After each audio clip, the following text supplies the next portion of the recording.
Hi, hello, Sat Sri Akal, Namaste, Adab, my dear friends. This is Parinitha Patri from PMC English and I welcome all the PMC English viewers, my dear friends. So, what is this week's Say Yes Challenge?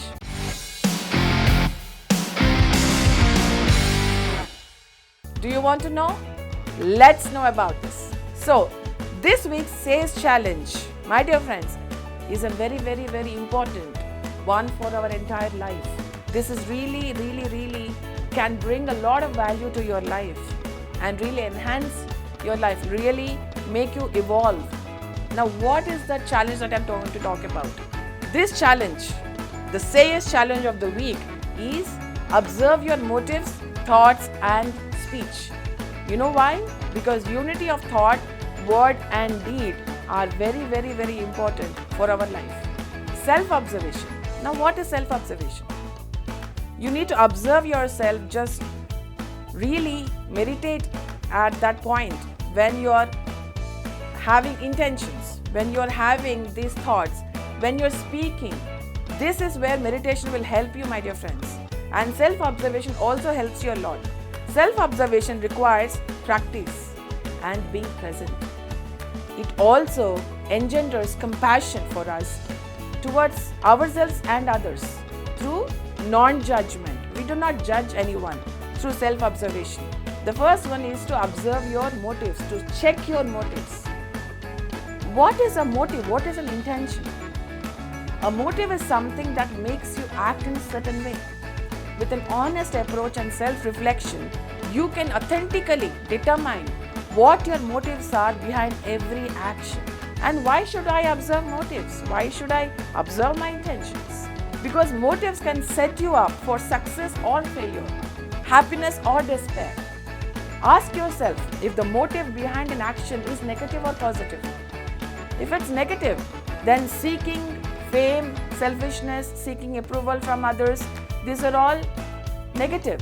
And by becoming more aware of our habitual modes of thinking, feeling and behaving, we are better able to direct our attention and make it empowering, conscious choices. Really make empowering and conscious choices, my dear friends. And the second thing is, why should I observe my thoughts? Simply observing your thoughts and letting them go is an effective meditation technique, my dear friends, and can be practiced for long periods of time. And how to observe my thoughts? How do I do that? Start by taking a few gentle deep breaths and shift your attention to the process of thinking.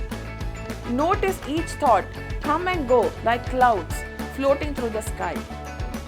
Observe your thoughts as if they are visitors passing in and out of a room without judging them, just being a witness to them. That creates an observing mind, my dear friends. And what is this observing mind? The observing mind simply watches. It does not engage in judging, analyzing, storytelling, etc. It is simply aware.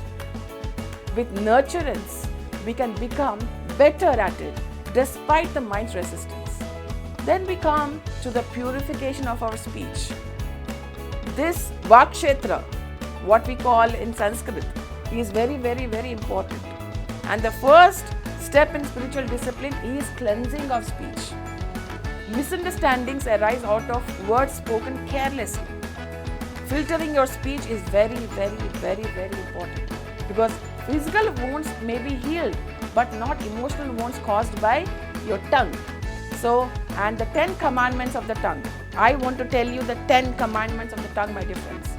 First one is, do not gossip. Do not talk ill about others. That is the first commandment. The second one is, do not use empty or harsh words. Listen to yourself before you speak. There are 3 things which the Buddha, the great Buddha has said. Only open your mouth only if it is necessary, it is kind and it is true. These 3 things need to be kept in mind before you open your mouth. And do not boast about accomplishments. Don't become vain in this journey. Do not boast about your accomplishments. Do not talk about your own things that you have achieved. And also do not flatter others or yourself. No flattery is entertained. Do not grumble and do not go into depression. Do not complain. That is what is do not grumble means. Next thing is do not lie.